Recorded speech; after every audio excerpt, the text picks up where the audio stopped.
Calm down. They have it coming to them. Since when did illegal mean entitled? The Education Department just publishing a fact sheet that says, and I quote, all children in the United States are entitled to equal access to a public, elementary, and secondary education, regardless of their or their parents' actual or perceived national origin, citizenship, or immigration status. It goes on to say that this includes recently arrived unaccompanied children. What they're saying is, illegals have a legal right to this stuff, do they? To our Fox Biz All-Stars, Hadley Heath Manning, Ashley Pratt, and Veronica Dagger. Veronica, what do you think? You know, I think something needs to be done, yet who's going to pay for it? That's the big question, and it's probably going to fall on the class, the taxpayers. They're already really stretched, really strained, and this is going to add to that burden. These students aren't cheap students to have. They need ESL, they need social and psychological counseling. All these services are going to add up, and so that's going to put more strain on some of these school districts. And these school districts, a lot of them can't afford it, so I'm going to go knee-deep in this one and sound like a callous SOB, Ashley. Why are we doing it? You know, what I don't understand here, Neil, is exactly what you're pointing out. A lot of these school districts are broken and failing, and they're failing our own children here at home.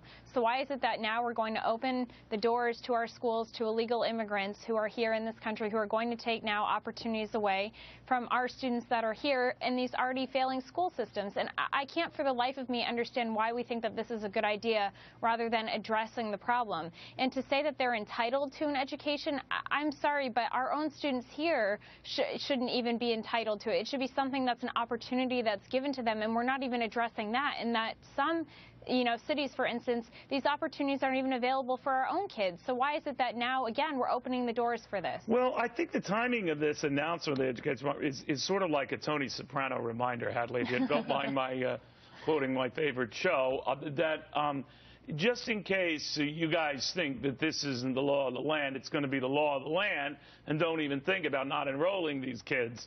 What do you make of that?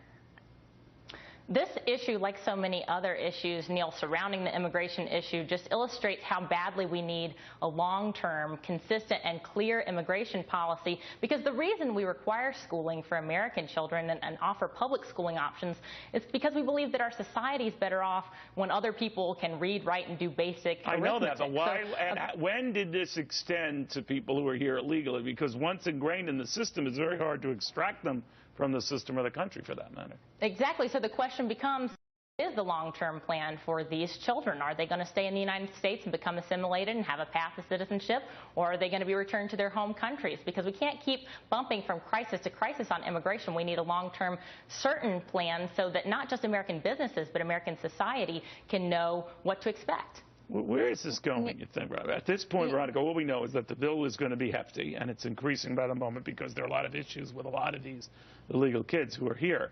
But we are obligated to take care of them, so a lot of those communities affected, not getting help from the federal government, are saying, what kids? I think we're going to see a lot of anger. I think we're hearing that from some of the districts already. Some of the superintendents are saying, with what money? How are we going to do this? We have no idea what the bill's going to be. Meanwhile, our own kids are behind in math and science. These are issues we need to deal with. There's just not enough money to go all around. I don't know how it ends up, though. You know, Ashley, obviously the Education Department is putting out a reminder to all that this is the way we do things in this country. If you've ended up through any other means, illegal or otherwise, in this country, especially if you're a kid, you have to be enrolled in a school.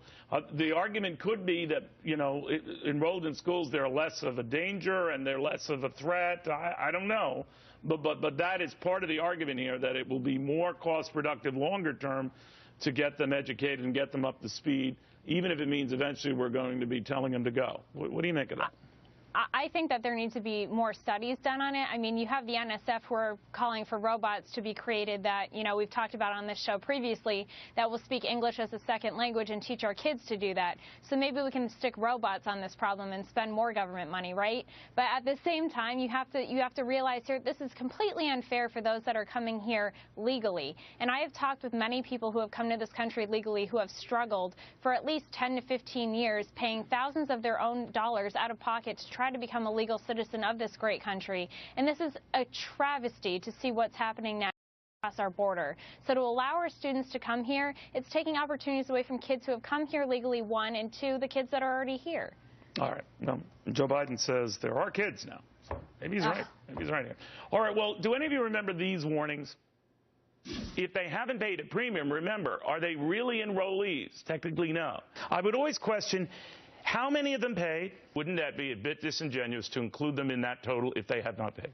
How many of these other enrollees are paying for their coverage? That's what it all came about. That I said that you can't count them as enrollees unless they're paying for the honor. Turns out hundreds of thousands are not. And the healthcare giant whose numbers prove, unfortunately, I was right. After this.